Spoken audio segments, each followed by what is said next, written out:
വിദ്യാധനം സർവധനാൽ പ്രധാനം. വിദ്യാഭ്യാസ രംഗത്ത് ഉറച്ച കാൽവെപ്പുമായി ആത്മവിശ്വാസത്തോടെ മുന്നേറാൻ വിജയ കോളേജ്. പരിചയസമ്പന്നരായ അധ്യാപകരുടെ കീഴിൽ ചിട്ടയായ പരിശീലനം നൽകി ഭാവിയിലെ വാഗ്ദാനങ്ങളാക്കി മാറ്റുന്നു ഓരോ വിദ്യാർത്ഥികളെയും. Vijaya college near bus stand, Chelakkara. Formerly Vijaya tutorial college since 1960. പണിമുടക്കുകൾ ജീവിതത്തിന്റെ താളം തെറ്റിക്കുന്നതായി പഴയന്നൂരിലെ ഓട്ടോ തൊഴിലാളികൾ. പഴയന്നൂർ ബസ് സ്റ്റാൻഡ് ശ്രീ അന്നപൂർണേശ്വരി കിഴക്കേ സ്റ്റാൻഡിലെ ഓട്ടോ തൊഴിലാളികളാണ് പണിമുടക്കിനോടുള്ള തങ്ങളുടെ മനോഭാവം അറിയിച്ചത്.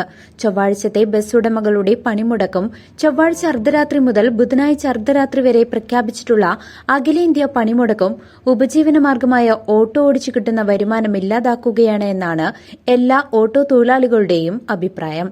അവരുടെ ആവശ്യങ്ങൾ ഉയർത്തിപ്പിടിച്ചിട്ടാണ് അവർ സമരത്തിന് ഇന്നിറങ്ങിയിരിക്കുന്നത്. സൂചനാ പണിമുടക്കെന്ന് പറയുന്നത്.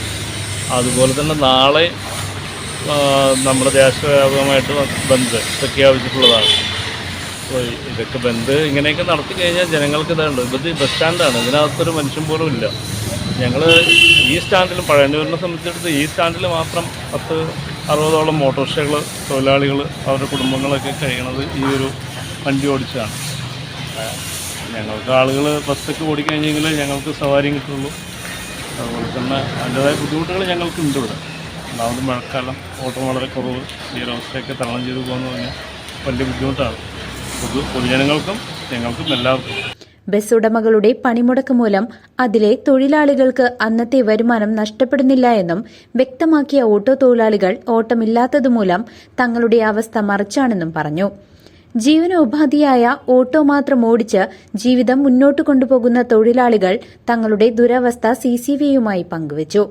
KR ഹരിദാസ്, KB മനോജ് എന്നീ ഓട്ടോ തൊഴിലാളികൾ പണിമുടക്കുകൾ മൂലം നേരിടുന്ന വിഷമതകൾ വിശദമാക്കുന്നു. ഈ പറഞ്ഞ പോലെ തന്നെയാണ് ഇപ്പോൾ ഈ രണ്ട് അടുപ്പിച്ച് വന്നിട്ടുള്ള ബസ് പണിമുടക്കാണെങ്കിലും മറ്റുള്ളതാണെങ്കിലും ബസ്സുകാർ അതിൻ്റെ ന്യായമായിട്ടുള്ള ആവശ്യങ്ങൾ നേടിയെടുക്കാൻ വേണ്ടിയിട്ട് അവർ സമരം ചെയ്യുന്നു. ഇത് ഏത് സമരം വന്നു കഴിഞ്ഞാലും ഈ അടിസ്ഥാന കൂലിപ്പണിക്കാർ, ഈ പറയുന്ന ഓട്ടോ തൊഴിലാളികൾ, ടാക്സി തൊഴിലാളികൾ, ഇവർക്കാണ് ഏറ്റവും കൂടുതൽ ഇത് ബാധിക്കുന്നത്. ഞങ്ങൾക്ക് ഈ പറയുന്ന അന്നന്ന് കിട്ടിയിട്ടുള്ള ആ ഒരു വരുമാനം മാത്രമേ ഉള്ളൂ. ഈ സമരം ചെയ്യുന്നവർക്ക് നാളത്തെ സമരം തന്നെ ശമ്പളത്തോടു കൂടിയുള്ള ലീവ് കിട്ടിയിട്ടാണ് അവർ സമരം ചെയ്യുന്നത്. ഞങ്ങൾക്ക് വേണ്ടിയിട്ട് സമരം ചെയ്യാനും ആരുമില്ല. ഞങ്ങളെല്ലാ സമരത്തിൻ്റെ ഭാഗമായി കഴിഞ്ഞിട്ട് ഞങ്ങൾക്ക് അത്രയും കഷ്ടതയാണ്. CCV news, Pazhayannur.